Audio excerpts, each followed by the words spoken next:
RFM, il est 18h, voici le journal. Pape Besdiba. Mesdames, Messieurs, bonsoir. Au sommaire, Macky Sall, président de la République jusqu'en 2035. Mansour Faye reprécise la pensée de Mohamed Boun Abdallah Dionne.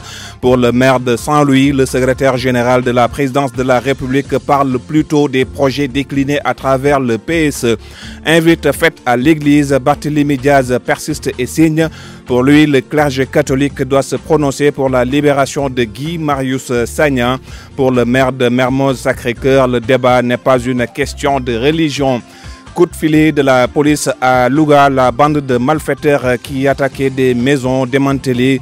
12 personnes ont été arrêtées en sport. Tournoi de qualification olympique, 5 combats, 5 défaites. Le dernier Sénégalais en lice, Karamba Kébé, battu par l'Égyptien Ali Karar Ali Koussey. Dernière chance pour le Sénégal de se qualifier au TQO, le tournoi de Paris. Abdou Thiam est à la partie technique. Mesdames, Messieurs, bienvenue. Mansour Faye précise l'idée de Mohamed Boun Abdallah Dionne.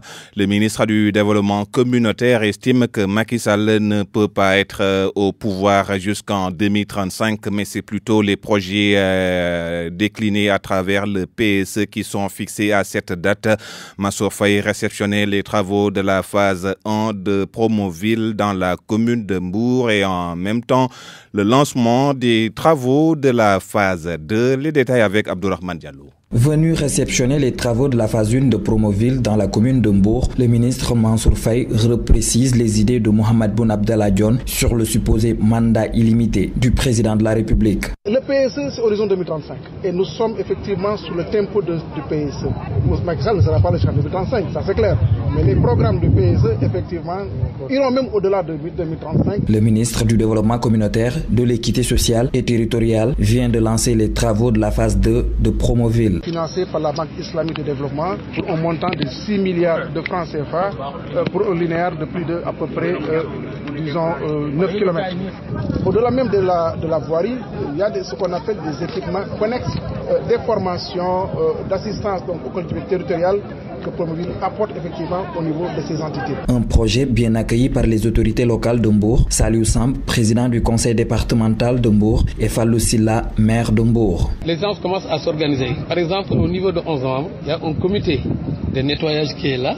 Et à l'instar des autres, je pense qu'avec les délégués de quartier, ils vont organiser les riverains. Magnifier une vision, c'est une vision qui est en train de se concrétiser, c'est une vision d'un homme qui a compris que le développement de son pays passera par des investissements de qualité, par des routes, par aussi un environnement sain pour les populations. Ces travaux de la phase 2 de Promoville vont durer entre 14 et 18 mois. RFM Mbour. Abdourahmane Diallo. Le maire de Mermoz-Sacré-Cœur revient à la charge sur la libération de Guy Marius Sagna. Barthélémy Diaz affirme que le débat n'est pas une question de religion, mais il s'agit selon lui d'une injustice. Il appelle l'Église à se prononcer pour la libération de Guy Marius Sagna. Barthélémy Diaz, le voici au micro de Adja Maritiam. Le combat pour la libération de notre concitoyen Guy Marius Sagna est un combat aussi citoyen et patriotique, parce que je rappelle que c'est un combat contre l'injustice et l'arbitraire. Ce débat qui est suscité aujourd'hui par ma sortie, je veux qu'on se comprenne. Il n'est pas question dans ce pays de débattre entre catholiques et musulmans. Il s'agit aujourd'hui de Guy Marius Sagna qui fait l'objet d'une injustice notoire. Et nous invitons aujourd'hui tout un chacun, personnellement moi à mon niveau, en insistant encore, en demandant à l'Église catholique du Sénégal de demander la libération de M. Guy Marius Sagna, parce que je le rappelle, c'est le cardinal Théodore Adrien Sarr lui-même qui avait invité les jeunes catholiques à s'impliquer en politique. Barthélémy Diaz qui s'exprimait ce matin en marge d'une audience que leur a accordé le président du mouvement Gems Bop, le collectif Nyon Lank, a été donc reçu par Bougane Gueye Dany, président du mouvement Gems Bop, qui dénonce lui également la hausse du prix de l'électricité et exige la libération de Guy Marius Sagna. Le compte rendu de Adja Maritiam. Reçu par Bougane Gueye Dany, le collectif Noo Lank continue son combat. Son coordonnateur donne rendez-vous aux Sénégalais pour une marche pacifique ce vendredi. Aliou Sané. Dans la continuité de toutes les rencontres qu'on a eu à avoir avec différentes parties prenantes, que ce soit des organisations syndicales, des organisations des forces économiques telles que les boulangers et autres, des mouvements citoyens, mais aussi des organisations politiques. Toutes les marches qu'on a eu à organiser, qui partira de l'échangeur de la foire avec comme point de chute le rond-point de Liberté 6. Nous sommes sur la même ligne et le cap c'est le 28 février Inch'Allah et après nous évaluerons pour voir comment avancer. Le président du mouvement Gëm Sa Bopp dénonce l'emprisonnement de Guy Marius Sagna. Bougane Gueye Dany affirme qu'il faut une pression internationale pour sa libération. Je crois que c'est le moment également d'interpeller nos gouvernants, mais également demander au collectif Noo Lank de saisir Macron, parce qu'on a vu la vidéo qui circule pour le cas des Camerounais. Certainement, c'est également une piste à explorer. Si le patron demande à Macky Sall de libérer Guy Marius Sagna, certainement ce sera chose faite. Guy Marius Sagna a été arrêté lors d'une manifestation contre la hausse du prix de l'électricité. Depuis, plusieurs mouvements citoyens et même les leaders politiques demandent sa libération. Convoqué et non reçu par le doyen des juges, Dr Babacar Diop dénonce la pression sur la justice sénégalaise. Le secrétaire général des forces démocratiques du Sénégal entend poursuivre le combat pour que justice soit rendue suite à la plainte déposée par ses avocats contre des gardes pénitentiaires de Rebeuss. Papa Balagueye. Convoqué pour une audition par le doyen des juges d'instruction suite à la plainte déposée par ses avocats contre les gardes pénitentiaires de Rebeuss, le docteur Babacar Diop a eu la surprise de sa vie. Il ne m'a pas reçu finalement et c'est pourquoi j'ai dit c'est une bizarrerie. Son greffier, parce que le doyen des juges c'est le supérieur hiérarchique. Comment son greffier peut-il programmer un dossier depuis plus d'une semaine, informer les avocats, attendre le jour J et l'heure pour dire qu'il n'a pas été informé? C'est pourquoi nous disons qu'il y a des dysfonctionnements au sein de cette justice, mais nous craignons qu'il y a autre chose, c'est qu'il y a une pression sur la justice. Très remonté, il compte engager une bataille judiciaire désormais. En tout état de cause, nos avocats vont continuer la lutte. Actuellement, ils sont en concertation. Nous continuerons la lutte avec nos avocats parce que nous avons des faits, rien que des faits contre nos agresseurs. Et nous pensons que si la justice est dite, ils n'ont aucun moyen d'échapper. Revenant sur le cas Guy Marius Sagna, Dr Babacar Diop redoute aujourd'hui le syndrome Omar Blondin Diop sur son compagnon incarcéré depuis près de 3 mois. Sa situation nous inquiète. Inquiète sa propre famille, inquiète ses propres proches. Et nous craignons le pire. Nous craignons le syndrome Omar Blondin Diop. Souvenez-vous de cet étudiant qui a été tué le 11 mai 1973 dans la prison de Gorée. Inquiet de la situation du leader de Frappe France Dégage, le secrétaire général des forces démocratiques du Sénégal compte saisir l'Église afin d'obtenir sa libération. RFM, partout, tout le temps. RFM Soir. RFM Soir. 18h passées de 9 minutes, la police de Louga a démantelé un réseau de vente de meubles de maison. Les malfaiteurs attaquaient des maisons en construction ou déjà construites, équipées, sans occupants, portes, tables à manger, vaisselle, la liste est longue.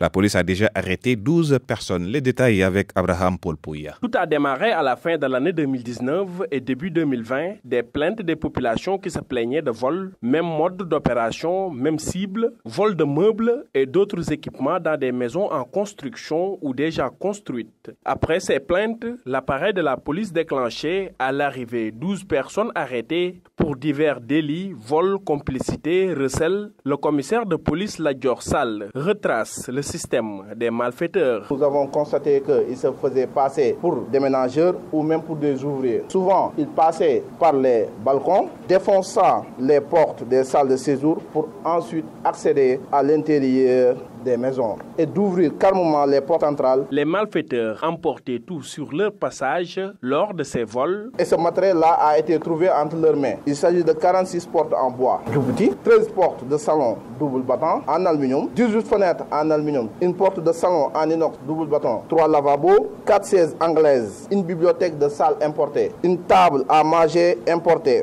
4 chaises importées, 2 commodes importées, 18 cartons contenant des pièces de meubles importées, les 4 miroirs qui sont derrière, 2 chauffe-eau et ce baril qui est là-bas qui contenait les vaisselles. Profitant de l'occasion, le commissaire Ladior Sall appelle les populations à la vigilance et à collaborer avec les forces de défense et de sécurité. C'est d'attirer également l'attention du voisinage, de les instruire pour qu'il y ait cette culture sécuritaire de dénonciation. En garde à vue depuis 72 heures, ces personnes arrêtées ont été déférées au parquet. Abraham Paul Pouy-Louga, Radio Futur Média. Parlons un peu de cette poussière qui a envahi le Sénégal. La NACIM annonce qu'elle va se poursuivre jusqu'à jeudi. Les populations de leur côté tentent de se protéger à leur façon. Le reportage d'Amadou Sabarba. Un masque sur le visage, un autre en main, Sidi Diawara a déjà pris les devants pour faire face à ce climat sec. Ah mais tu vois que c'est extrêmement dur là, j'ai oublié de mettre un casque là pour la poussière. Donc tu vois, avec les risques de maladies qu'il y a là, on ne sait jamais quoi.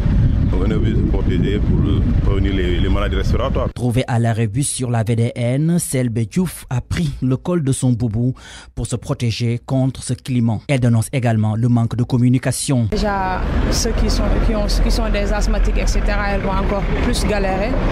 Mais on est là, devant l'impossible, nul n'est tenu, on n'a pas eu de communication sur ça. Et je pense qu'en amont, ça devait se faire. Direction Point E pour trouver Pape Maïse Diop, c'est directeur de parc de véhicules, se dit inquiet et associe ce climat aux symptômes de coronavirus. Ce qui me fait un peu peur dans tout ça, c'est encore une fois ce qui se passe dans le monde avec les maladies, les virus, les coronavirus et tout ça. Alors ça me fait un peu peur quoi. Oui, parce que je vois qu'il faut se protéger la figure, le nez, tout ça. Selon la NACIM, cette couche dense de poussière sera constatée sur le territoire jusqu'au jeudi prochain. Pour le moment, c'est la ruée vers les pharmacies et boutiques pour se procurer un masque de protection contre cette mauvaise qualité de l'air. En sport, Abdou Diouf Junior, bonsoir. Bonsoir Pape Besdib. En ouverture, le TKO de boxe, 0 victoire pour les Sénégalais. Ils ont tous été éliminés. Karamba Kébé, le dernier des 5 combattants en lice, a été battu cet après-midi par l'Égyptien Ali Karar Ali Youssef. Un peu plus tôt, Khadija Timera s'est inclinée face à l'Ougandaise Catherine Nanziri. Fin de parcours donc pour nos combattants qui ont encore quelques jeux de jambes à effectuer, notamment au tournoi de Paris qui va regrouper des boxeurs issus des 5 continents. Ce sera donc beaucoup plus compliqué pour les Lions. En football, tournoi de l'UFOA, le Sénégal mène devant la Guinée. Les Sénégalais ont ouvert le score en première période sur penalty, donc à l'instant 1-0. Les Lions se sont procurés plusieurs occasions par la suite sans parvenir à se mettre à l'abri. On s'approche de la fin de cette partie. Sénégal 1, Guinée 0 donc à 4 minutes de la fin. En Ligue des Champions européenne, donc Naples-Barça en quarantaine. Le match va se jouer à huis clos sur le terrain du Napoli. Le Covid-19 dicte sa loi au sport. Le coronavirus qui se propage en Italie est à l'origine de cette décision. Naples-Barça se joue à 20h au même moment que Chelsea-Bayern Munich. Ce match a tout de même été ouvert au public de Stamford Bridge. Des rencontres à suivre au cours de la soirée Ligue des Champions sur RFM avec Malal Junior Diagne et son équipe. Football en Espagne, Eden Hazard ne jouera plus cette saison. Le Belge sera absent pendant au moins 3 mois. L'annonce a été faite par Roberto Martinez. L'autre conséquence de cette blessure du Diable Rouge, c'est qu'il sera en manque de rythme pour l'Euro 2020. Blessure d'Eden Hazard, donc un coup dur aussi bien pour le Real Madrid que pour son pays, la Belgique. Un autre TKO, celui de Taekwondo. La fédération se félicite de la qualif d'Ibrahima Seye. Les autorités ont promis de soutenir Ibrahima Seye qui s'est qualifié hier à Rabat. Donc il s'agit des Paralympiques plutôt. Écoutons cet élément signé Soda Thiam. Après avoir remporté 3 combats contre l'Égypte, le Ghana et le Maroc, le Sénégalais Ibrahima Seye décroche une qualification historique pour le para-taekwondo aux Jeux Olympiques Tokyo 2020. Maître Abdoulatif Mbaye, sélectionneur national de para-taekwondo, s'en félicite. Ibrahima Seye, il a fait des résultats parce que depuis longtemps, depuis 1 an et quelques, il travaille matin et soir. Je pense qu'il a fait son boulot. On remercie le bon Dieu. Présent à Rabat, le président de la Fédération sénégalaise de taekwondo loue le travail abattu pour cette première qualification. Baladjei. Sentiment de fierté pour ce jeune parce qu'il s'est battu avec son coach. On est très content et fiers d'eux parce qu'ils ont rempli leur mission ici à Rabat. Donc, premier titre de qualification pour les Jeux Olympiques de Tokyo. On peut juste être fier de l'équipe nationale para qui a rempli en fait l'objectif qui s'est fixé, c'est de se qualifier en fait historiquement pour les Jeux Olympiques de Tokyo. Ils étaient 2 athlètes. Malheureusement, son coéquipier Jen Pham qui n'a pas en fait pu participer à cette compétition et qui avait beaucoup d'espoir pour se qualifier. Et malheureusement, c'est comme ça. Baladjei ajoute que d'autres défis sont à relever. Les défis qui nous attendent, c'est juste de bien se préparer et aller à Tokyo pour décrocher une médaille. C'est ça l'objectif de la Fédération sénégalaise de taekwondo. En tout cas, bravo à Ibrahima Seye, bravo à son coach, Maître Latif Mbaye. Le principal concerné, Ibrahima Seye, capitaine de l'équipe nationale de para-taekwondo, vise désormais une médaille olympique. Abdou Diouf, pour terminer, le site Sport 221 célèbre les sportifs. Ce gala se tient à l'instant à Dakar. Sport 221 récompense les meilleurs sportifs sénégalais de l'année. Sans surprise, Sadio Mané a remporté le prix du meilleur sportif de l'année, bien entendu. Nous y reviendrons dans nos prochaines éditions. C'était à l'instant Abdou Diouf Junior pour la page des sports. Le marché sur RFM. Le marché avec Nafissatou Silla. Bienvenue. Depuis des décennies, le Made in China a presque envahi le marché mondial, le marché international, mais avec le coronavirus, son ardeur risque d'être freinée. Sur le marché sénégalais, cela commence à se faire sentir. La plupart des commerçants sénégalais s'approvisionnent en Chine, mais avec l'épidémie du Covid-19, certains commerçants appréhendent une rupture de stock. C'est le cas au marché Petersen de Dakar, lieu incontournable des produits Made in China. Et pour y faire face, les vendeurs ont conservé certains articles et revu à la hausse les prix. Reportage Aïssatou Faye Bodjon. Nous sommes au marché Petersen. Cherouna Ndiaye est un vendeur de sacs à main et de chaussures. Il nous confie que son stock commence à se vider à cause du coronavirus. Nous n'avons plus le courage d'aller en Chine à cause de l'épidémie. Nous sommes en rupture de plusieurs produits d'ailleurs viennent de la Chine. Il est difficile de trouver de jolies choses actuellement sur le marché. C'est la raison pour laquelle les prix des produits ont connu une légère hausse, selon Mamdia Radia, commerçante. Nous sommes actuellement en rupture de plusieurs produits. C'est pourquoi d'ailleurs on a revu à la hausse les prix de certains produits pour juste conserver le stock. Comme ça, pour éviter de les vider rapidement, parce qu'après, ça serait très difficile d'en avoir. Les revendeurs dans les régions souffrent le plus de cette épidémie, selon Mamour Diop, vendeur d'accessoires pour femmes. Maintenant, si personne ne sort, personne ne rentre, ça va impacter les grossistes, ça va nous impacter nous aussi. Mais aussi ça va impacter la personne lambda qui vient ici, qui achète et revend dans les régions, dans la sous-région, pour revendre ça. Il y a quelques semaines se déclarait le coronavirus en Chine, empêchant les commerçants sénégalais de s'y rendre. Ces derniers avouent tout de même avoir conservé leur stock et revu à la hausse les prix de certains produits. L'inquiétude s'installe de jour en jour chez les commerçants sénégalais. Si l'on sait, avec le coronavirus, l'inquiétude s'installe de jour en jour chez les commerçants sénégalais. Si l'on sait que la Chine est la destination la plus prisée par nos opérateurs économiques, un grand nombre de nos importations proviennent de la Chine, particulièrement la vaisselle. Pape Sambagay, commerçant de la place, se dit angoissé. Il est interrogé par Abdoulaye Diop. avant ñuy annoncer coronavirus bi jëndoon nañ billet boo xamante ne ñoo ngi waroon a dem depuis le 9 passé. Nous avions acheté nos billets avant l'apparition du coronavirus, mais on a dû les annuler. Et là, c'est l'inquiétude qui gagne de plus en plus les commerçants. Nous sommes en train de chercher des solutions pour ne pas avoir de rupture. Nous sommes tentés par l'Inde, la Turquie ou l'Indonésie. Seulement, ce qu'on pouvait avoir en Chine, on ne peut le trouver dans ces pays. Cela constitue un vrai handicap pour nous puisque 80% de nos marchandises provenaient de la Chine. Vous voyez, c'est une vraie préoccupation pour tous ceux qui importaient de la Chine. Le coronavirus reste une vraie préoccupation. Cela nous inquiète. Figurez-vous, dans 3 mois, nous aurons épuisé tous nos stocks. Les commerçants souffrent et déjà avec le ramadan qui se profile à l'horizon, cela va être difficile pour les commerçants. Le coronavirus nous cause un vrai manque à gagner. Malgré tout cela, Boubacar Mbouch, le directeur du commerce extérieur, rassure, il est trop tôt de parler d'un quelconque impact économique et que d'autres perspectives peuvent s'ouvrir.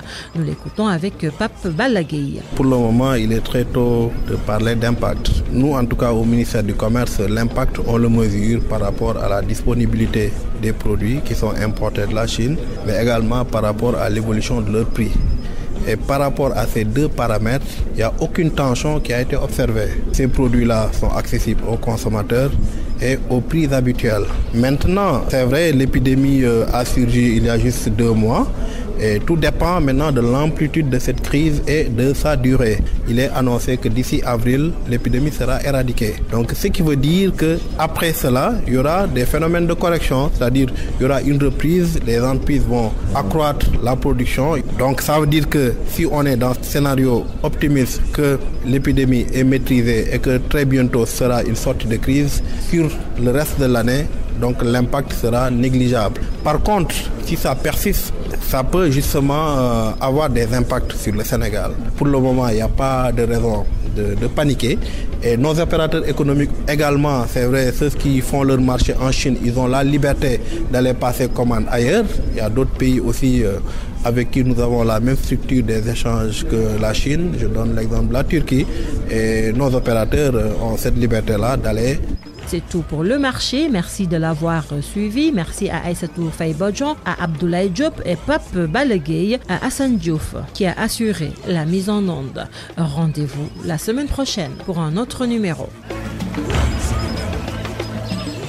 Merci à vous, Nafissatou Silla. Le dernier point de ce journal, le débrief. Nous sommes en direct avec l'avocat Maître Hassan Diomandjaye. Maître, bonsoir. Oui, bonsoir Papis.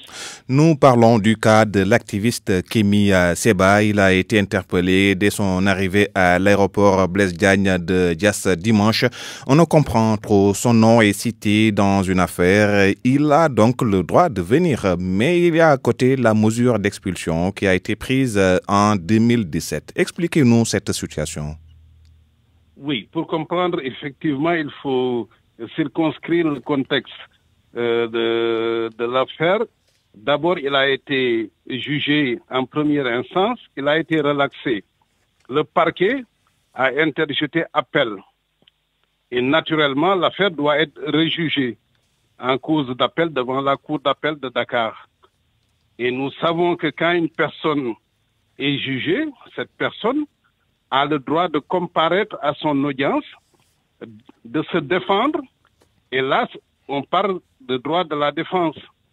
Donc, d'une part, vous avez cette mesure d'interdiction qui est intervenue à un certain moment et qui résulte certainement d'opportunités politiques. Et là, vous avez une exigence de droit, une exigence de défense par rapport à une procédure pénale. Et nous savons que les droits de la défense sont intangibles, sont fondamentaux, sont garantis par la Constitution et les conventions internationales ratifiées par le Sénégal. Et si vous faites la balance entre une mesure administrative et des droits fondamentaux, des droits conventionnels qui résultent des traités, évidemment, il n'y a pas de commune mesure. Donc, si M. Seba doit venir au Sénégal pour se défendre, naturellement, les droits de la défense priment sur une décision administrative qui est certes opportune du point de vue politique, mais qui ne peut pas transcender des droits fondamentaux. Mais justement, le procès est renvoyé au 27 avril prochain, mais si la mesure administrative n'est pas levée, ce sera encore le statu quo. Oui, c'est pourquoi nous aurions souhaité hier que la Cour d'appel posa un acte fort à l'endroit de l'État du Sénégal, lui faire savoir, attention, quelle que soit la mesure administrative que vous ayez eu à prendre à l'encontre de M. Seba, aujourd'hui c'est la justice qui entre en jeu. Et la justice, comme je l'ai dit, notamment les droits de la défense, cela relève du jus cogent, ce qu'on appelle le droit non dérogeable. On ne peut pas aliéner les droits de la défense, ce sont des droits intangibles. Et je pense que c'est là où la Cour d'appel n'a pas joué le jeu. La Cour d'appel aurait dû dire, certes, cette affaire n'est pas en état, mais il est important que tout le monde sache à l'avenir que si l'affaire devra être jugée, on ne peut pas priver M. Seba de ses droits. Et il a le droit de comparaître, de se défendre, parce que s'il est condamné, ça c'est une culpabilité. Et nous savons qu'en matière pénale, la culpabilité est grave. Et on ne peut pas dénier à une personne le droit d'être défendue, le droit de se défendre.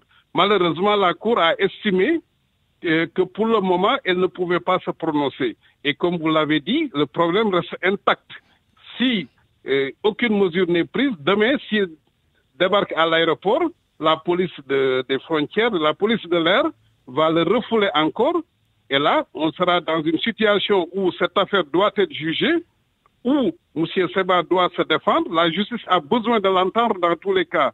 Et je ne crois pas que la justice ne fasse pas, en tout cas, ressortir sa souveraineté, ne fasse pas, en tout cas, faire valoir sa souveraineté face à une mesure qui relève plutôt, plus ou moins de la politique, parce que l'expulsion de Kenny Saba procède simplement d'une décision de l'exécutif sénégalais.